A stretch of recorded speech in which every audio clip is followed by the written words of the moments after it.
Club Shay Shay, in y'all mind, that is Shannon Sharpe's most popular. I'm gonna keep telling y'all, it's not his most popular show. It's Nightcap.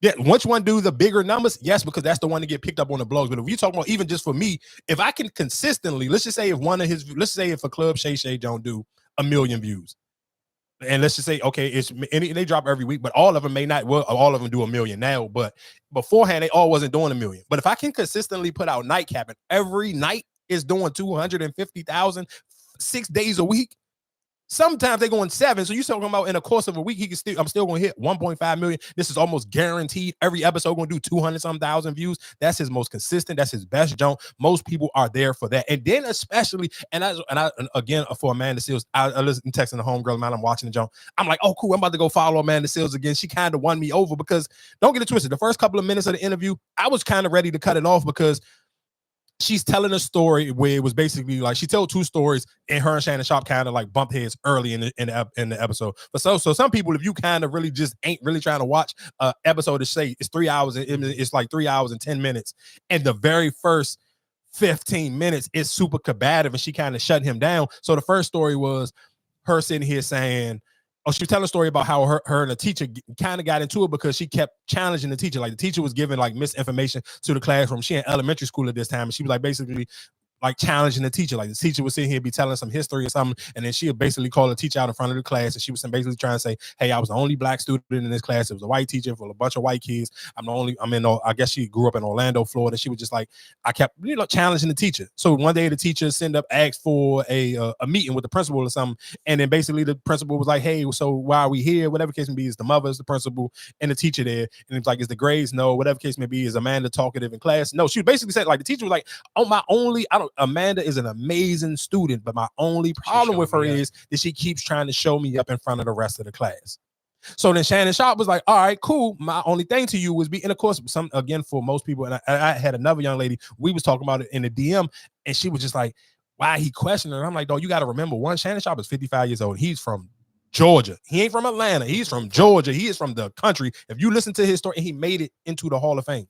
So you're talking about 55 years old, though, he's lived through like real racism. HBCU. Not this, like, and he went to an HBCU. He's not like, he ain't who y'all think he is now, or he don't grow up on them type of time. So him and Amanda Seales may be like, let's say, I think they may be like 15 years apart. I think Amanda Seales like in her 40s or something. So let's say he got her by like 13 something years. But he was sitting here saying, dog, I was, and I'm not old as neither one of them, but I'm raised to know, dog, you ain't allowed to sit here and question no goddamn adult. Especially if you are an 80s baby, if you was born in the 80s or probably anytime before 95, dog, you were raised, you should have been raised to never talk back to adults, or you've heard, dog, stay out of adult business. This is adult conversation. Dog, I'm sure one of y'all probably was right, and that even make it even 10 times worse that you was right or whatever you was correcting me about it. No, hell no, you're not about to show me up. Exactly. But so that's what he basically said. He said, I grew up where you're not allowed to talk back to adults. Mm-hmm. But she took it as, oh, so you don't see this as racism? You think that this okay? And he like, I'm not sitting. I'm taking the race thing out of it. I'm just telling you, as a child, as I grew up, there will be no way in the world that I would be able to talk back to an adult. And then I had to. My grandmother was raising me, and somebody telling my grandmother that I'm in class talking back to an adult, I would have lost all my teeth. And I think, like I said, if you are of a certain age, I felt like that to me was relatable. But I'm sitting here having a conversation with a woman, and I'm just like, damn, that's crazy because you got kids. And I hope that you're not making this okay. But I'm sure for most women now, because you may be in a space where you want to just talk back to people and give people a bunch of lip service, you think this was okay. I didn't. When I seen that, I kind of was like, damn, Amanda, you blowing me already. And we're only 10 minutes into the episode. So then the next conversation with this one, I was kind of like, all right, maybe if I'm Shannon Sharpe, after I already seen how we kind of bumped heads on the last conversation, I probably would have just let her have the next one, because the next one was more off the, she was telling a story about like I forgot what she was in some audition at Disney World or whatever the case may be, and she got for a scene, and she was basically saying like the little kids was basically like the way that she was describing this story, they were saying like, oh, you only here because you black or whatever the case may be. You only got this job because of you such and such. I'm like, these are supposed to be like little kids? That do sound kind of crazy. And Shannon was kind of trying to give him the benefit of the doubt, like trying to say little kids can't be racist. They repeat a lot of shit they didn't hear. They of course they do. But still, I probably, if I'm Shannon, just because I'm telling you how it flowed in conversation, you literally just bumped heads on. She felt like it was racism with the teacher, and you off the rip. And I agree with Shannon. It wasn't racism with the teacher, but with the kid situation, if I was Shannon, I probably would have let that one roll. So they kind of bumped heads with that one. And then I guess the thing that really blew up after that, it was like she diagnosing herself to have autism. I don't know nothing about that. So I kind of just like, all right, cool. I'm gonna skip that topic because I don't know necessarily nothing. I'm not no doctor. I don't know how it was diagnosed. I don't know what the signs of it is. I don't know. I can't, it's no conversation for me to have. But he did ask her the question, did she actually go get diagnosed before? And she caught an attitude like, no, I diagnosed myself because I'm not paying $10,000 to get diagnosed for it. Because she's older. Yeah, because she's older. Because I guess basically if you get the test ran when you're younger, it don't cost nothing. Yeah, what the case you find it in a younger age than you do. Yeah, so she's older. So all of that came with that being said. But then again, it was just like, I'm telling the homegirl of mine, I'm like, bro, I literally followed her. After the interview, I'm like, cool, I'm gonna give Amanda Seals another. I swear to, bro, the week didn't even end. I hit down follow button again. Because she just dragging and she was so, I was just like. What did she, because her name sounds. But she was on Insecure. So for most people, if you don't. That was her break. No, her breakout was Cousin Skeeter. So that, okay, because I can remember, and that's why I said when that name, it does sound like a catchy name because it was like the Amanda Seales show that was after she was on Cousin Skeeter. Cousin Skeeter. Yeah. Okay, because that's what I was just kind of figuring. I was just like, oh, her name do sound familiar, but I didn't notice her face like that. Yeah, she was so her big. So who was she on Cousin Skeeter? Because wasn't it was Megan Good was. I can't remember. Cousin Skeeter here. I'm way too old to remember. I remember Cousin Skeeter, but I couldn't tell you. I don't even know Megan Good was on Cousin Skeeter. I don't know. Only thing I remember about Cousin Skeeter was like a puppet, right? Yeah. Yeah, that's all I remember. And what's name was in I don't remember nothing else from Cousin Skeeter besides it was a puppet. But I'm gonna play this clip of Gilbert Arenas and Ocho Cinco, and I'm gonna play it, and then I'll tell you what women were saying on socials. I ain't got no problem with Amanda Seales. She was great. She's very funny. She has, and I do believe some of the people have done her wrong. And I think a lot of because that's what you deal with. We all go through it. Dealing with men or women, you're not dating them, you're dating their childhood, their past traumas. That's what you got to get past. So I'm excited. I was excited to have her. She was great. She taught me a lot of things. But she's highly educated. She's real versed. She can sing. She's a comedian. She's a writer. Is she married? No, she's not married. She's not married. The same day, huh? I mean, yes, I'm listening to you list all the qualities that she has, and I'm just curious if she was married, because that sounds like that's a great catch for someone. Yeah. No, that sounds like some flaws for some for men, because as educated as she is, right? Yeah, she's there's a standard of a man that she's looking for. Right. Yeah. If it's not on the same educational level as her, she's gonna look down on. And but that is, if they're more educated than her, then they talking down to her. Right. So these are the type of women that will typically be single because they can't find the equal partner to they are. She wants someone that's versed. She wants someone that's inquisitive. She wants someone that wants to travel. I mean, look, to each his own. But so of course, women had a field day. Oh, ain't none of them married. And well, let's be clear. There's two things for sure. Just real quick. And this is why I sometimes I pick and choose what conversations I want to have on social media. Sometimes I just read just for information so I can come here and we can have a different conversation. And I've seen a lot of women trying to discredit all three of them. But then my thing will be is when y'all use the word high value man, these niggas are high value men on all one. Ocho Cinco and Shannon Sharpe are still in tremendous athletic shape. Gilbert Arenas, he has lost a lot of weight because at one point in time he did kind of let himself go. So I've seen Gilbert Arenas get himself back into actual like playing shape. I don't know, Pauls. I don't know what he looked like without a shirt on. You can kind of see Shannon Sharpe and Ocho Cinco got muscles through their shirts. With Gilbert Arenas, it's not the same. But if I'm just going down all the stuff that women, the boxes that you want men to check off, these niggas have had professional athlete careers, multi-millionaire. Gilbert Arenas is one of them people who struck the bank a few different times when we talking about NBA money. So he ain't Gilbert Arenas, dog. And we will get into another story about Gilbert Arenas spending $400,000. Right? Who, Gilbert Arenas? Yeah. No, he was engaged, and that's the next story we're gonna go into when he spent $400,000 on a ring. No, him and with the kids. Oh, they might have been married. I'm about to say I thought he was married. No. Matter of fact, I don't think they were married. I think they got engaged, and that was the one that and the reason why he even broke the story down on Vlad is that's the one he took the ring back from. So they wasn't engaged. They were engaged. They didn't get married. So then the sister was married. Yeah, she married to Doug Christie. I mean, not Doug Christie. What's the nigga? The light skinned nigga with the pretty hair. What's his name? No, that's not Doug Christie. You talking about Matt Barnes. Okay, they was married. Okay. Yeah, they was. I knew one of them was married. Yeah, Okay, she married to Matt Barnes. So anyway, but just going back into this story, my only thing is I'm watching women try to discredit all three of them, but I'm like, bro, how can you do? And they still and listen to them. We talking now after their professional athlete careers. You talking because y'all love it. So I need a 6-figure. Oh, they have popular podcasts and YouTube shows. Gilbert Arenas again, dog, hundreds of every episode he record like 5 times a week. Every episode 150,000 views. It's a lot, dog. Y'all be thinking like, let's be clear. Everybody love to praise Joe Budden. These niggas. His numbers ain't even compared to theirs. And that's why I always even bring it up sometimes, like when Joe be talking crazy, like kind of who you comparing yourself to? Are you always skipping the athletes, like the other people who are famous, or you trying to like compare yourself to like Nori or somebody? So I always say that. But so when we talking about successful on every level, they have professional athletes, successful as professional athletes, and they also have professional. Damn, I'm screwing up my words. They are also successful in their media space as well.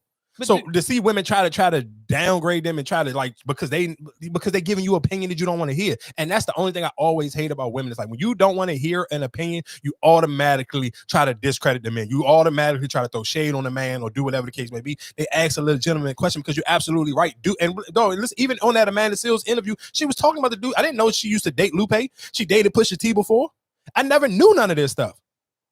But my question when you say that is just like, oh, I don't value their opinion, but I'm just like, I don't think that's a goal for a lot of men. You know what I'm saying? Especially talking about athletes. I don't feel like that's a goal where I need to marry and all this. You know what I'm saying? So for you to say and say, well, I don't take them because they're not married, but I don't feel like that's one of their goals. But I'm not going to say that because especially for Gilbert Arenas and Ocho, both of them have been in long relationships. You might be in a long relationship, but I don't feel like it's more so it's a woman goal than a man goal to be married.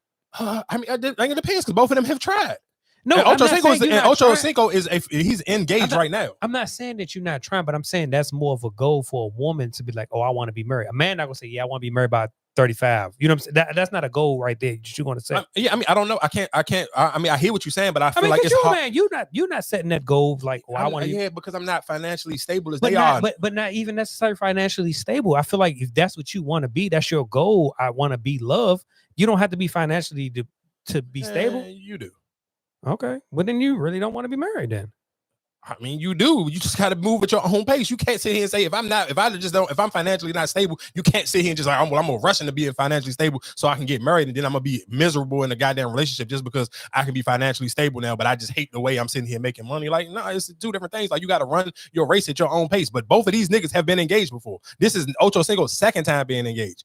So I'm not sitting here, you sitting here saying that I don't know if that's their goal. If they've done it, that's their goal. It's been done. They ain't neither one of these niggas old. They both of them just turning in their 40s. So they not like super old. They've been like literally.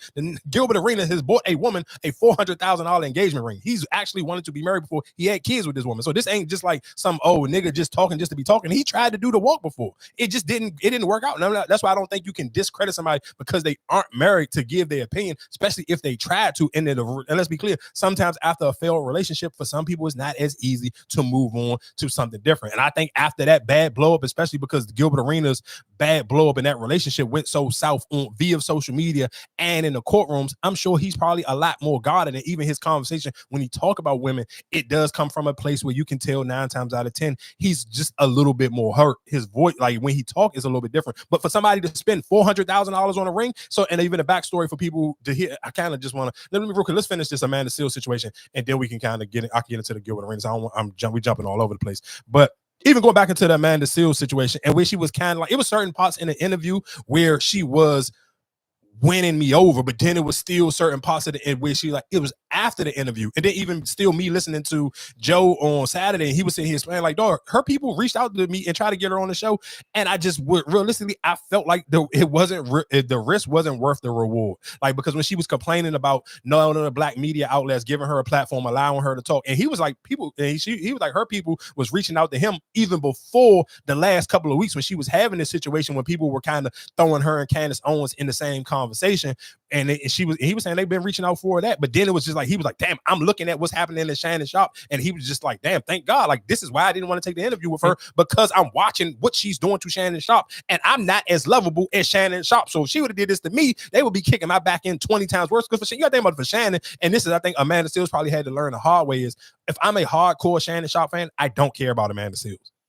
And I don't care about Amanda Seales during the NFL draft week. So Shannon Sharpe, of course, when I was trying to explain, his for her it was bad timing. For her to sit here and think that she was gonna be able to flip the course on him, niggas who love Shannon Sharpe, I'm here to see his draft take opinions, his NBA playoffs. Like for men, we here on his sports take. We don't really care about you, and we ain't gonna care about you on the week of the NFL draft, and especially NBA playoffs in the heat of it. And it's good series, and some of the legendary players is getting their boot smoked. Nobody's gonna care about him. He's really doing you a favor because we don't care about you. Especially on this week, we don't care about you.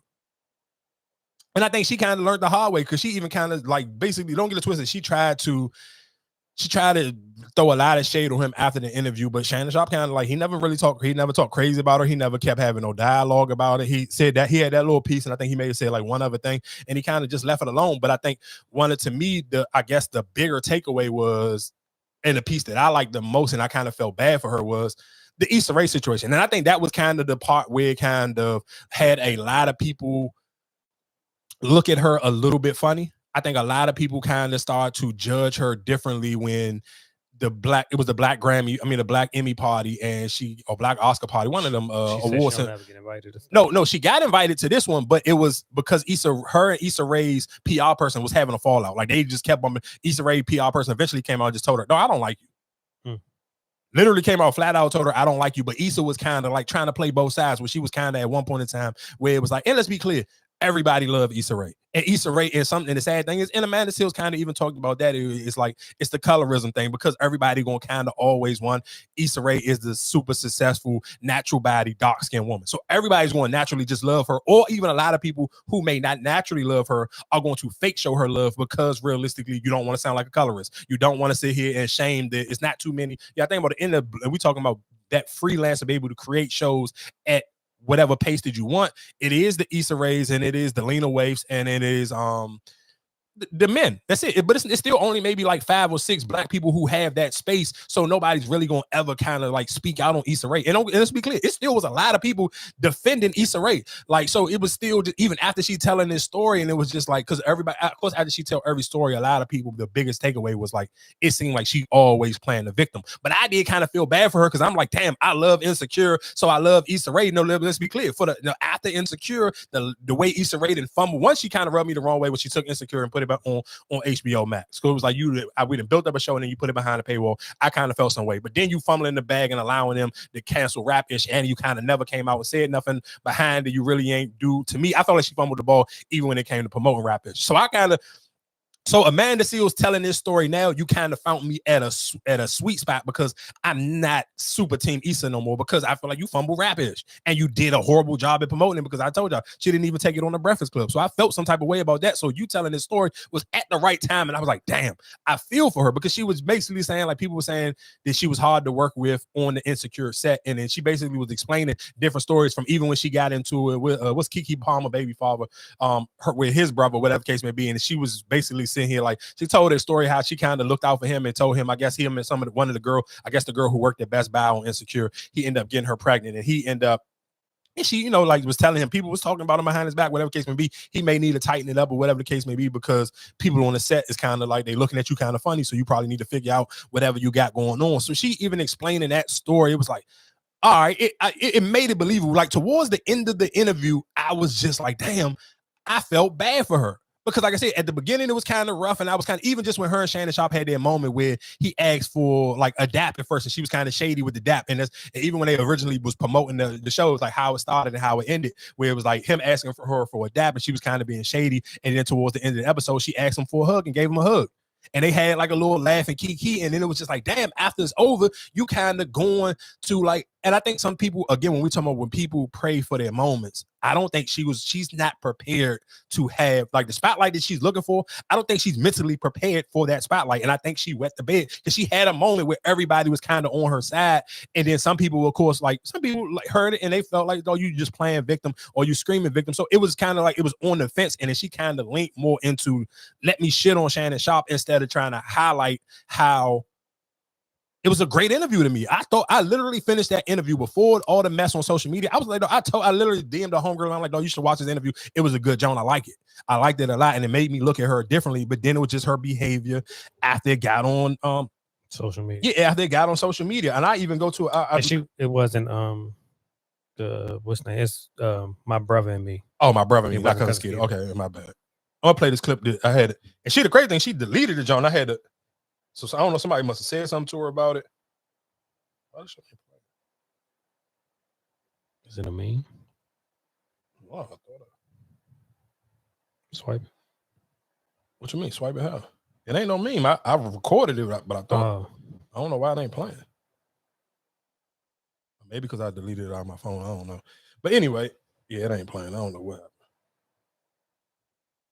But it was just a clip. I screenshotted it because she deleted it off her page. But I screenshotted the joint of her basically calling Shannon Sharpe because she was telling a story about Kevin Hart. And I guess the way he headlined it was basically saying like Kevin Hart looked out for her and helped her. And you know what's so funny? I was telling her because Kevin Hart, she was basically saying that the dude she was in a relationship with, I guess the dude that she went public with, maybe like a couple years ago, I guess like during lockdown or whatever, she was in a relationship with dude. She basically was like, nigga was broke and he was lazy.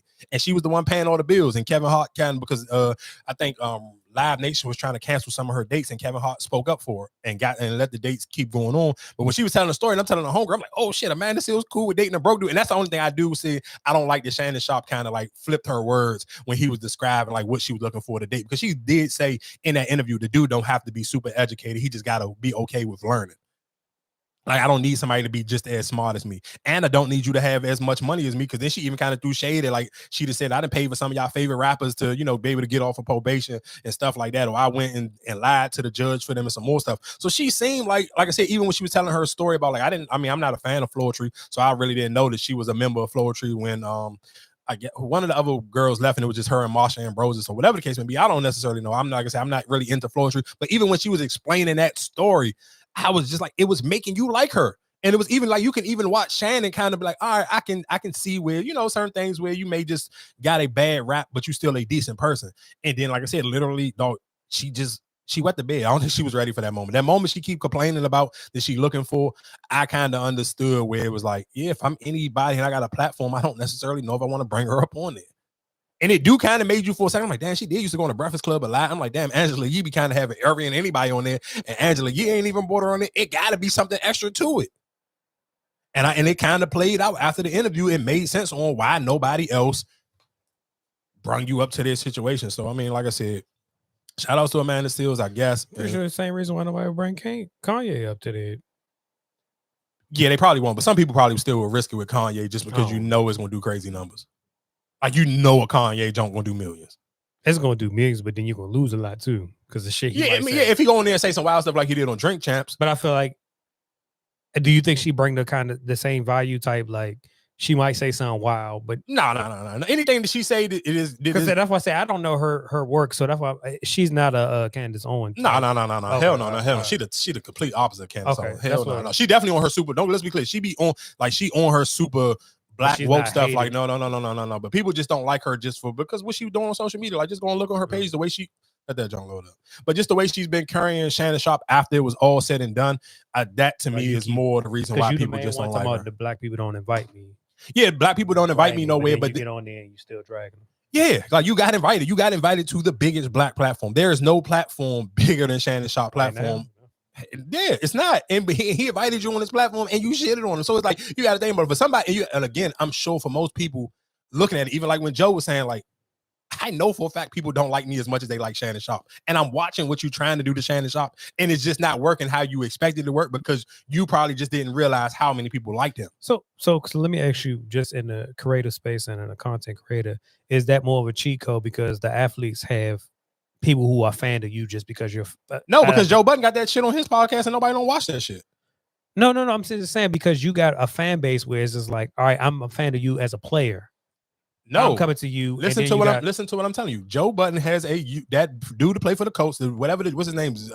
Whatever the dude name. He's not. I know he's talking about Zaire, but but Shannon Sharpe is a bigger, more. Like I'm saying, Shannon Sharpe has more fan base. I think you still have to have a personality for it because we can go. It's a lot of people who just think about how many niggas. But I don't think none of them. If you talk about the top people, like I don't feel like nobody has a fan base like Shannon do, like when he's Nori or none of them, not including probably Ack or any of them. But I'm just saying, like their fan base, I feel like Shannon Sharpe had a bigger fan base because you tied football into it and what he did on Skip Bayless. Yeah, but I think, but that's earned though. They didn't come with him naturally. That's my point. That's what I'm saying. If that's the question you asked me, and it sounds like you asked me, do athletes have a cheat code because when they start podcasts, they already have a fan base? And I'm why I say no, you still have to earn it because it's no thing about it. Look at LeVar Arrington. You ain't listening to LeVar Arrington. He got endless podcasts. You're not running around and sit here and let me go listen to Keyshawn Johnson podcast or whatever. No, it's a lot of athletes with podcasts niggas is not listening to.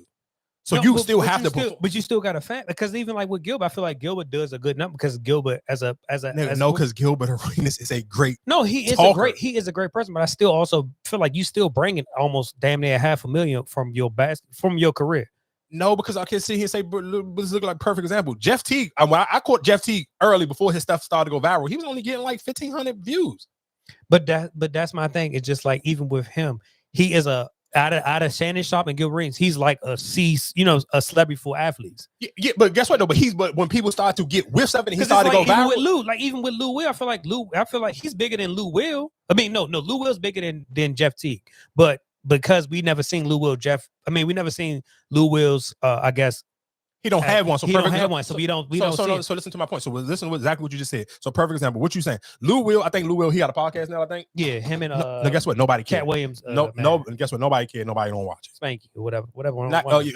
Kevin Hart. No, but guess what? Yeah. Again, nobody cares. Nobody watches it. Even the Spank. So I'm not saying when I say nobody watching it, I'm not comparing it to regular people like me and you views. We comparing it to like the other athletes, the Shannon Sharpes or nothing. So when I say nobody watching it, if they get 10,000 compared to Shannon Sharpe getting 250,000, it's not even comparable.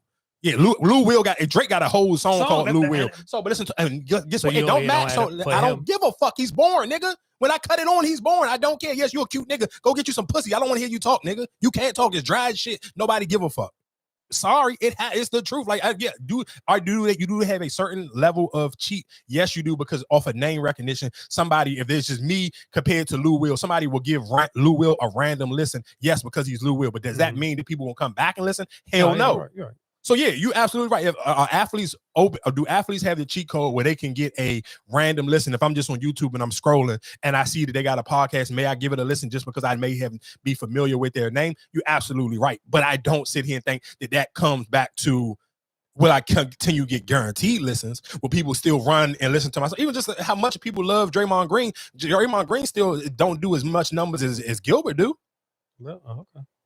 Because you still got to be entertaining. Like, yeah, you can have a name, but people still want to be entertained, especially if it's still so much other content out here. Because it's just like, after a while, especially even with the athletes or rappers, it'd be like, you still going to eventually have to be able to know how to meet your audience. You're going to still have to eventually know your audience to sit here and be like, all right, are they touching what I want to hear? Or what are they talking about? Whatever the case may be. So yeah, like I said, it just honestly depends. I feel like it depends on the athlete. I do feel like if realistically, yes, will I give them a listen? And shout outs to Melo. Melo's cheating because Melo is known for a fact his personality ain't the biggest personality. So guess what I'm gonna do? Right. They perfectly.